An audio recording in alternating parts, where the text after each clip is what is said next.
disebutkan dalam bahagian 140 hadis Fadilat Al-Quran. Sayyidina Uqbah bin Amir radhiyallahu anhu meriwayatkan bahawa Rasulullah SAW bersabda, jika Al-Quran itu dimasukkan ke dalam kulit dan kemudian dicampakkan ke dalam api, nescaya kulit itu tidak akan terbakar. Hadis riwayat Muslim.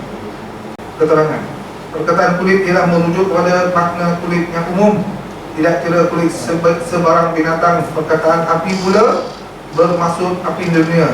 Dalam hal ini hadis tersebut merujuk kepada kejadian mukjizat yang berlaku khusus pada zaman Rasulullah SAW sahaja, sebagaimana mukjizat Nabi-Nabi yang lain khusus pada zaman mereka sahaja.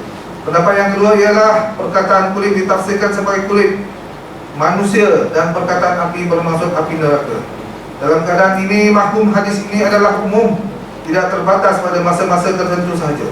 Hadis ini bermaksud bahawa jika seseorang hafiz Al-Quran dimasukkan ke dalam neraka disebabkan sesuatu dosa, maka api neraka tidak akan membakarnya. Dalam riwayat yang lain, hadis ini dinukilkan dengan lafaz ma masatihun naw, yang bermaksud api neraka tidak akan menyentuh pun. Pada pendapat kedua, di atas juga disokong oleh hadis lain-lain yang diriwayatkan Sayyidina Abu Umamah radhiyallahu anhu, dinukilkan oleh Mula Ali Qari rahimahullah dalam Syarh Sunnah Hafalah Al-Quran, kerana Allah Subhanahu wa taala tidak akan mengazab hati yang mengandungi Al-Quran. Kandungan hadis ini adalah jelas dan ini adalah dalil yang kukuh. Mereka yang menganggap menghafal Al-Quran adalah sia-sia hendaklah memikirkan akan kelebihan-kelebihan amalan ini demi kerana Allah SWT. Kelebihan yang satu ini pun begitu hebat, yang sepatutnya menjadi pendorong kepada setiap orang agar bermati-matian menghafal Al-Quran. Ini adalah kerana siapakah yang tidak pernah melakukan dosa yang boleh menjadi sebab dia akan dimasukkan ke dalam neraka.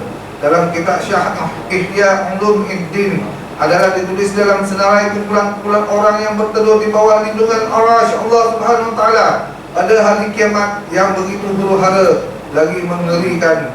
Satu hadis yang diriwayatkan oleh Sayyidina Ali rahimahullah yang dinukilkan dalam Da'i ini rahimahullah, bahawa penanggung-penanggung Al-Quran para hafiz akan dilindungi di bawah lindungan Allah SWT bersama para Nabi alaihissalam dan para solihin.